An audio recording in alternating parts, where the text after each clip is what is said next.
بسم اللہ الرحمن الرحیم اللہم صلی علی سیدنا و مولانا محمد وعلی آل سیدنا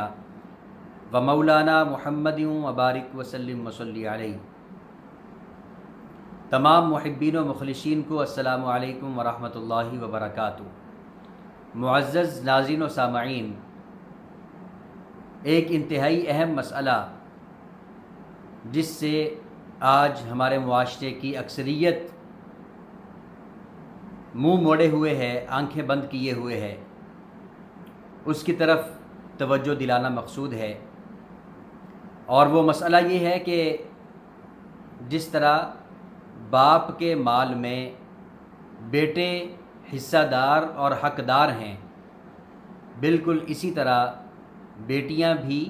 حصہ دار اور حقدار ہیں۔ اگر باپ اپنا مال اپنی زندگی میں ہی تقسیم کرنا چاہے اپنی اولاد کے درمیان، تو اس کے لیے ضروری ہے کہ وہ سب میں برابر تقسیم کرے، کیونکہ زندگی میں باپ نے جو مال تقسیم کیا وہ ہبہ ہے، وہ ہدیہ ہے، وہ تحفہ ہے، گفٹ ہے، اس کو وراثت یا میراث نہیں کہا جا سکتا۔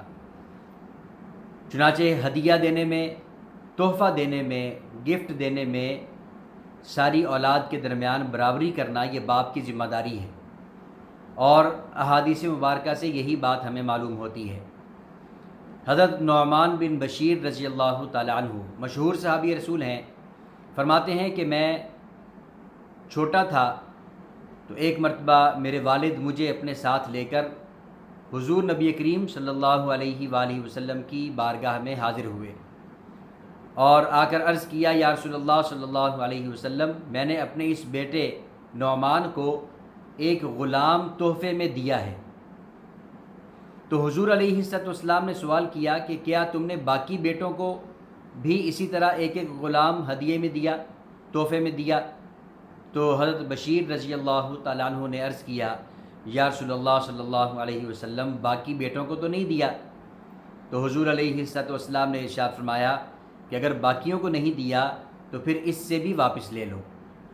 ایک اور روایت میں ہے کہ حضور علیہ السلام نے فرمایا کہ اللہ سے ڈرو اور اپنی اولاد کے درمیان انصاف کرو۔ تو اس واقعے سے یہ بات معلوم ہوئی کہ اگر باپ اپنی زندگی میں کوئی تحفہ دینا چاہے، کوئی مال دینا چاہے اپنی اولاد کو، تو ساری اولاد کو برابر رکھنا اور سب میں برابر تقسیم کرنا ضروری ہے۔ ہاں، البتہ ایک بات ہے کہ اگر باپ کو اس بات کا خدشہ ہو کہ میرے مرنے کے بعد میرے بیٹے میری بیٹیوں کو یعنی اپنی بہنوں کو میراث میں سے حصہ نہیں دیں گے، ان کو محروم کر دیں گے، اگر اس بات کا خطرہ ہو تو ایسی صورت میں باپ اگر اپنی زندگی میں ہی میراث کے طریقے پر یعنی لڑکے کو لڑکی کی نسبت دگنا اس طرح دے دے اور اس بات پر، اس تقسیم پر بیٹیاں دل و جان سے راضی ہوں، ان کو کوئی دلی طور پر رنج اور غم نہ ہو، کسی طرح بھی ناراضگی نہ ہو، بلکہ وہ اس تقسیم پر راضی اور خوش ہوں، تو ایسی صورت میں باپ کے لیے اپنی زندگی میں میراث کے طریقے پر تقسیم کرنا بھی جائز ہوگا۔ لیکن اگر اس طرح کا کوئی خدشہ نہ ہو تو پھر باپ کے لیے تقسیم کرتے وقت برابری ضروری ہے، یا اگر خدشہ تو ہو لیکن اس تقسیم پر یعنی میراث کے طریقے پر کی جانے والی تقسیم پر بیٹیاں راضی نہ ہوں، بلکہ وہ یہی مطالبہ کریں کہ اپنی زندگی میں اگر دے رہے ہیں تو ہمیں بھی بیٹوں کے برابر دیں، تو ایسی صورت میں بیٹیوں کی ناراضگی کی صورت میں باپ کے لیے میراث کے طریقے پر تقسیم کرنا بھی جائز نہیں ہوگا۔ تو یہ جائز صرف اس وقت ہوگا جب بیٹیاں دل و جان سے راضی ہوں۔ یہ تو معاملہ ہے اس صورت میں کہ جب باپ اپنی زندگی میں خود اپنا مال تقسیم کرے۔ اب دوسری صورت ہے کہ باپ کے مرنے کے بعد اس کا مال تقسیم کیا جائے، اس کو میراث کہا جاتا ہے، اور اس تقسیم کا، اس میراث کی تقسیم کا طریقہ خود اللہ جل شانہ نے قرآن کریم میں سورۃ النساء کے دوسرے رکوع میں بیان کر دیا ہے، ساری تفصیلات بیان کر دی، سارے حقداروں کے حصے خود متعین کر کے واضح کر دیے تاکہ کسی کے ساتھ زیادتی نہ ہو۔ تو اللہ رب العزت نے فرمایا کہ یوصیکم اللہ فی اولادکم للذکر مثل حظ الانثیین، کہ اللہ رب العزت تمہیں تمہاری اولاد کے بارے میں وصیت کرتا ہے، نصیحت کرتا ہے۔ وہ نصیحت کیا ہے کہ میراث کی تقسیم کے وقت لڑکے کے لیے 2 لڑکیوں کے برابر حصہ ہوگا، یعنی اگر بیٹے بھی ہیں اور بیٹیاں بھی ہیں تو پھر جتنا حصہ 2 بیٹیوں کو ملے گا اتنا حصہ 1 بیٹے کو ملے گا۔ اور پھر اگلی صورت یہ ہے کہ مرنے والا جو ہے اس کا کوئی بیٹا نہیں ہے، صرف بیٹیاں ہیں، تو اب یہ دیکھا جائے گا کہ بیٹیاں کتنی ہیں۔ اگر 2 یا 2 سے زیادہ ہیں تو ایسی صورت میں مرنے والے کے کل مال کا 2/3 حصہ ان بیٹیوں میں تقسیم کر دیا جائے گا۔ اور اگر مرنے والے کی صرف 1 بیٹی ہے، 2 یا 2 سے زیادہ بیٹیاں نہیں ہیں، بیٹا بھی نہیں ہے، صرف 1 بیٹی ہے جو اکلوتی اپنے باپ کی وارث ہے، تو ایسی صورت میں اس بیٹی کو باپ کے کل مال کا آدھا حصہ دیا جائے گا۔ اور اسی طرح مرنے والا جو ہے اگر اس کے ماں باپ زندہ ہیں تو پھر یہ دیکھا جائے گا کہ مرنے والے کی اولاد ہے یا نہیں ہے۔ اگر مرنے والے کی اولاد ہے تو پھر ماں باپ میں سے ہر ایک کو مرنے والے کے مال کا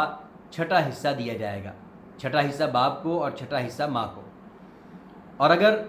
مرنے والے کی اولاد نہیں ہے بلکہ اس کے بھائی موجود ہیں، ماں باپ بھی ہیں اور بھائی بھی ہیں، تو ایسی صورت میں بھی ماں کو 6واں حصہ دیا جائے گا۔ اور اگر مرنے والے کی اولاد نہیں ہے اور اس کے بھائی بھی نہیں ہیں، صرف ماں باپ اس کے وارث ہیں، تو ایسی صورت میں ماں کو مرنے والے بیٹے کے کل مال کا 1/3 حصہ دیا جائے گا۔ یہ وہ تقسیم ہے جو اللہ جل شانہ نے خود بیان کی ہے۔ اسی طرح میاں بیوی بھی ایک دوسرے کے وارث ہوتے ہیں۔ اگر خاوند فوت ہو جائے تو بیوی بھی خاوند کے مال میں حصہ دار ہے، اگر بیوی فوت ہو جائے تو خاوند بیوی کے مال میں حصہ دار ہے۔ اب اس حصے کی تقسیم کیسے ہوگی اس کو بھی اللہ رب العزت نے قرآن کریم میں بیان کر دیا کہ اگر عورت فوت ہو گئی، بیوی فوت ہو گئی، تو اب یہ دیکھا جائے گا کہ اس کی اولاد ہے یا نہیں ہے۔ اگر مرنے والی عورت جو ہے اس کی اولاد ہے تو پھر اس کے کل مال کا 4واں حصہ اس کے خاوند کو دیا جائے گا، اور اگر مرنے والی عورت جو ہے اس کی اولاد نہیں ہے تو پھر اس کے کل مال کا آدھا حصہ خاوند کو دیا جائے گا۔ اسی طرح اگر خاوند فوت ہو گیا تو یہ دیکھا جائے گا کہ مرنے والا جو ہے اس کی اولاد ہے یا نہیں ہے۔ اگر اس کی اولاد ہے تو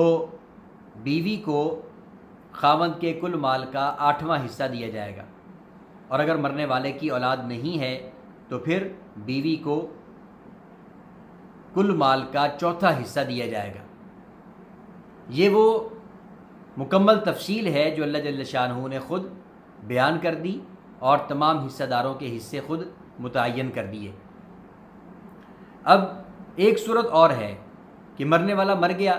اس کے ماں باپ بھی نہیں ہیں اور اس کی اولاد بھی نہیں ہے، تو پھر یہ دیکھا جائے گا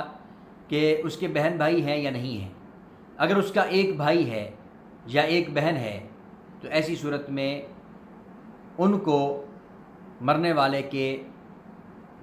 کل مال کا 6واں حصہ دیا جائے گا۔ اور اسی طرح اگر مرنے والے کے بہن بھائی 1 سے زیادہ ہیں، 2 یا 2 سے زیادہ ہیں، تو ایسی صورت میں ان سب میں مرنے والے کے کل مال کا 1/3 حصہ بانٹ دیا جائے گا۔ یہ ساری تقسیم جو ہے یہ اس وقت ہوگی جب مرنے والے کا قرض بھی ادا کر دیا جائے اور اس نے اگر کوئی وصیت کی ہے تو اس کو بھی پورا کر دیا جائے، یعنی وصیت کو، جائز وصیت کو پورا کرنے کے بعد اور مرنے والے کے قرضوں کی ادائیگی کے بعد باقی جو مال بچے گا اس کو اس طریقے سے تقسیم کیا جائے گا جو اللہ رب العزت نے بیان کیا۔ اب ہمارے ہاں کیا ہوتا ہے؟ ہمارے ہاں عام طور پہ یہ ہوتا ہے کہ ہم لوگ بھی زمانہ جاہلیت کی طرح اپنی بہنوں کو اور بیٹیوں کو میراث سے محروم کر دیتے ہیں۔ اگر باپ مر گیا تو بیٹے سارے مال پر قابض ہو جاتے ہیں، بیٹیوں کو کچھ بھی نہیں دیا جاتا۔ اب بیٹیاں بیچاری وہ سوچتی ہیں کہ باپ تو پہلے ہی سر سے اٹھ گیا،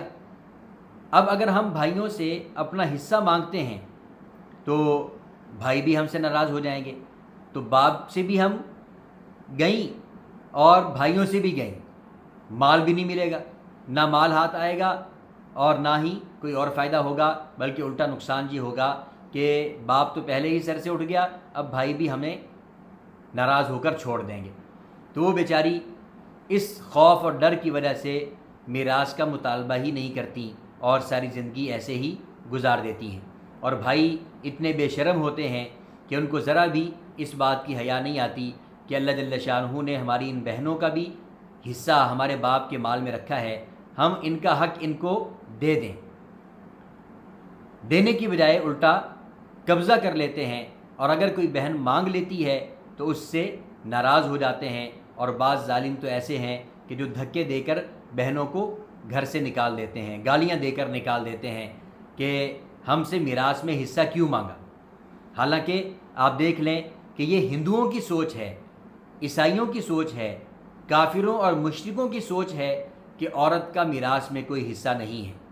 نہ یہ اسلام کی سوچ ہے، نہ مسلمانوں کی سوچ ہے، نہ قرآن کی سوچ ہے۔ قرآن تو ہمیں بتا رہا ہے کہ بہنوں کا بھی حصہ ہے، بیٹیوں کا بھی حصہ ہے، ان کو ان کے حصے دو، ان کا حق ان کے حوالے کرو۔ بعض بھائی ایسے کرتے ہیں کہ مال حوالے نہیں کرتے، اب بہن کو پاس بٹھا کر اس سے کہتے ہیں کہ مجھے معاف کر دے۔ کتنی بے شرمی کی بات ہے، کتنی بے حیائی کی بات ہے کہ بہنوں سے مانگا جا رہا ہے، حالانکہ بھائیوں کا کام تو یہ ہے کہ وہ بہنوں کو دینے والے ہوتے ہیں، بہنوں سے مانگنے والے نہیں ہوتے۔ تو بہنوں سے مانگنے والے بے شرمی کا مظاہرہ کرتے ہیں، پاس بٹھا کر اس کے سامنے رونا روتے ہیں اور اس سے کہتے ہیں کہ ہمیں باپ کی میراث میں سے تمہارا جو حصہ بنتا ہے وہ معاف کر دو۔ اب بہن بیچاری کیا کرے؟ وہی بات جو پہلے میں نے عرض کی، وہ سوچتی ہے کہ معاف نہیں کروں گی تو ملے گا تو پھر بھی نہیں، مال بھی نہیں ملے گا اور بھائی سے بھی جاؤں گی۔ تو وہ بیچاری مجبور ہو کر کہہ دیتی ہے کہ ٹھیک ہے بھائی، ہم نے نہیں لینا، آپ رکھ لیں۔ اب بھائی بہت خوش ہے کہ مجھے بہن نے معاف کر دیا۔ تو ایسے بھائیوں کے لیے میرا یہ پیغام ہے کہ اس طرح کی معافی اللہ کے ہاں ہرگز قابل قبول نہیں ہے۔ اس طرح معاف کروانے سے کبھی یہ حق معاف نہیں ہوگا، بلکہ حضور علیہ الصلوۃ والسلام نے ارشاد فرمایا کہ جس شخص نے کسی وارث کو اس کے حصہ میراث سے محروم کیا، اللہ قیامت کے دن اس شخص کو جنت کی میراث سے محروم کر دے گا۔ کتنی بڑی اور کتنی سخت وعید ہے۔ دنیا کے چند ٹکوں کی خاطر، دنیا کے اس مال کی خاطر جو چند دن کے بعد غیروں کے ہاتھ میں چلا جائے گا، قبر میں ساتھ نہیں جائے گا، اس مال کی خاطر ہم اپنی آخرت برباد کر رہے ہیں، ہم جنت سے اپنے آپ کو محروم کر رہے ہیں۔ اسی طرح حضور علیہ الصلوۃ والسلام نے ایک اور حدیث مبارکہ میں فرمایا، حضرت سعید بن زید رضی اللہ تعالیٰ عنہ سے روایت ہے، رسول اللہ صلی اللہ علیہ وآلہ وسلم نے ارشاد فرمایا کہ اگر کسی شخص نے کسی کی ایک بالشت زمین ظلماً اپنے قبضے میں لے لی تو زمین کا یہ ٹکڑا 7 زمینوں کی گہرائی تک توق بنا کر قیامت کے دن اس ظالم کے، اس قابض کے گلے میں ڈال دیا جائے گا۔ اب بتائیں کہ جو لوگ اپنی بہنوں کی زمینیں دبا کر بیٹھے ہیں، باپ کی طرف سے ملنے والی میراث غصب کر کے بیٹھے ہیں، قبضہ جما کر بیٹھے ہیں، کہاں ہیں ان کی نمازیں، کہاں ہیں ان کے روزے، کہاں ہیں ان کے حج، کہاں ہیں ان کی زکاتیں، اور کہاں ہیں ان کے صدقہ خیرات اور ذکر اذکار اور نوافل۔ اپنے آپ کو حاجی کہلوانا بہت آسان ہے، اپنے آپ کو نمازی کہلوانا بہت آسان ہے، اپنے آپ کو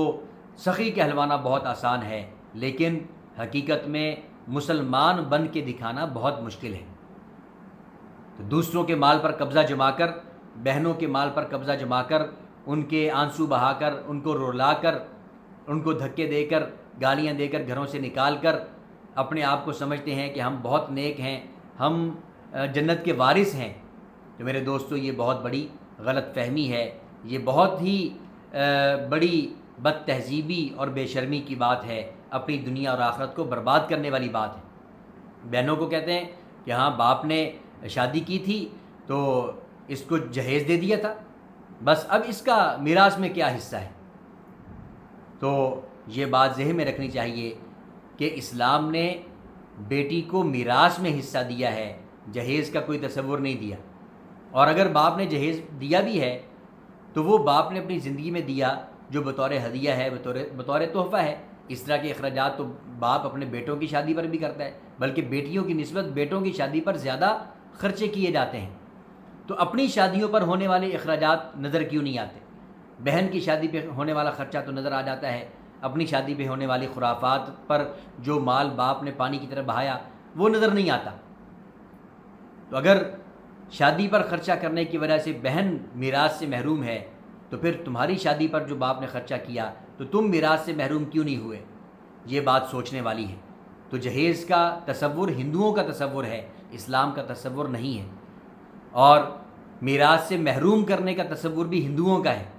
اسلام کا نہیں ہے۔ اسلام نے بیٹی اور بہن کو میراث میں حقدار اور حصہ دار بنایا ہے، لہذا اپنی بہنوں کو اور اپنی بیٹیوں کو باپ کی میراث میں، ماں کی میراث میں